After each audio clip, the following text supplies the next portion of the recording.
Dr Nelum. I'm a GP. I'm Ronit. I'm a happiness coach. And I'm Deb. I'm a nurse. And together we are Whole Food Revolution. So today we're going to talk about insomnia, and this is the first of 3 videos that we're going to do on insomnia. And so please listen every week, and we'll cover different aspects of insomnia.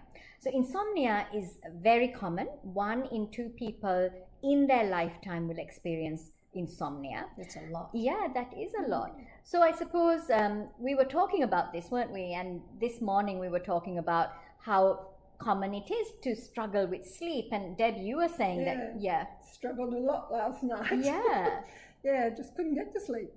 Just head's busy. And how does it happen a lot? No, probably one every couple of weeks. I'll have a night where it just takes ages to get to sleep. Let's examine actually if this is considered insomnia or not. So there are 3 aspects that you need to consider when you checking if you have insomnia or not. 1 is how fast you fall asleep. Like how long does it take you to fall asleep? Falling asleep. Yes. Yeah. The second item is staying asleep. Like are you able to stay asleep? And the third item is how fresh you feel after sleep. Yeah. So those are the 3 aspects that will determine if you have insomnia or not. So at least considering those items. Yes. So is it enough if you just have 1 of them or 3 of them to consider it insomnia? No, actually, to actually be able to clinically diagnose, because there's no, it's very difficult to test it. We don't have, you can't be, everybody can't be sent off to a sleep lab. It's not really practical. But the way you can know is that, is it taking more than 30 minutes to fall asleep? Yeah. If you do wake up at night, does it take more than 30 minutes for you to fall back asleep? And then, does this happen more than 3 times a week, and has this been happening for more than 3 months? So it's called 30-33. That's the 30-33 so is I think it actually should be 30-33 and 3. 30-33 and 3 because it's 3 months. Yes. So based on what Nelum just said, Deb just had an issue with sleep. It's not insomnia because it wasn't happening 3 times a week, and so on. And it has to be differentiated from just not give, so basically there are lots of different sleep disorders, and this could just be a poor night of sleep, right, for you. Which we will talk throughout the 3 weeks that we're doing it. We will talk about maybe other reasons that Deb couldn't sleep, but that was not insomnia. Okay. Yes. So is it different than sleep deprivation? Yes, it is, because sleep deprivation is really about sometimes not giving yourself the opportunity to sleep. So that's different from, because people who have insomnia, I think they try all of those, but it's not working. Yeah, it's not working. So what are the things that kind of develop? Yes, how do you develop insomnia?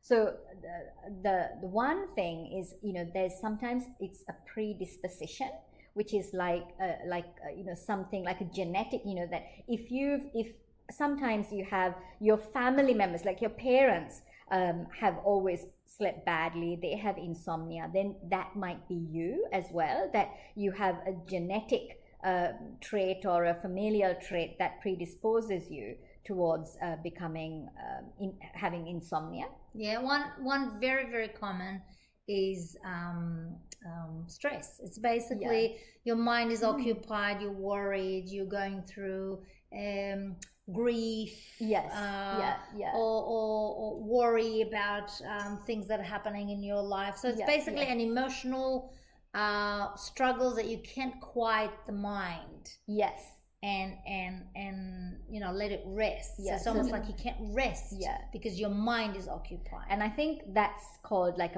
those are precipitating factors. Okay. A few other things is caffeine, which is one of mine on occasion. Definitely mine. I want you to know. Coffee after dinner. that doesn't help. And alcohol doesn't actually give you a good sleep. Yeah. Yes. Even though we think it does. Yes. Yeah. And then just having a poor sleep hygiene, which is your routine before you go to bed. Yeah. And I've been doing my hygiene this week too. Right. I was a little upset about last night. Yes. Look, hygiene, habits, right? Exactly. Yeah. It's habits it's a around sleep. For example, watch TV or I used screen. to be so bad with Yes, that. yes. Fall asleep watching Netflix. Yeah. And I know a lot of you are the same. Yeah. Yes. I can tell you, like Deb, if I drink coffee or even tea, black tea, after a certain hour of the day, which is roughly around 12 o'clock in the afternoon,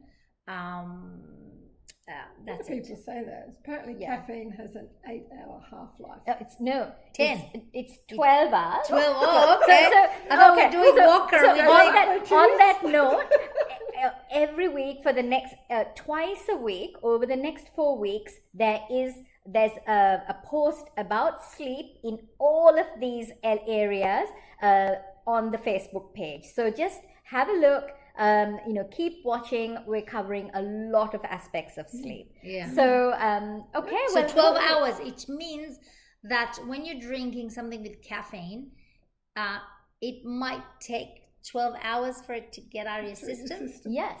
So basically, for me, it's definitely 12 hours, because if I eat it, I mean, maybe less, but if I drink something after 1 o'clock, shall I tell you what happens to me? Yeah, go on. I hallucinate the whole night. Oh my God. no. I swear to you, I'm awake and I'm asleep and I see things. I swear to you. It was so scary to get. Someone said to me, hey, that's a good thing. How about we'll just, no need for drugs. You just do this. But the thing is this, do you understand that it's exhausting? Oh, I can imagine. I can feel my heart Yes. racing because I see things and I know that they're not there. Yes. I'm in my bed. So all that information on what happens when you drink caffeine We'll do that. is coming up soon. Okay. Yes. Soon. Yes. So we'll hopefully if you do have insomnia, listen up and follow us over the next few weeks. We're going to go into all the other information. So just remember, as a summary, the 3 things: to fall asleep, stay asleep, and wake up revived. And remember the 30, 30, 3. And pay attention to, you cannot pay attention to things that, you inherited and so on, but you can pay attention to your stress level, and caffeine and other alcohol substances. and hygiene. And Yes. hygiene. We will address this topic in the past. Have a wonderful day. Bye. Bye.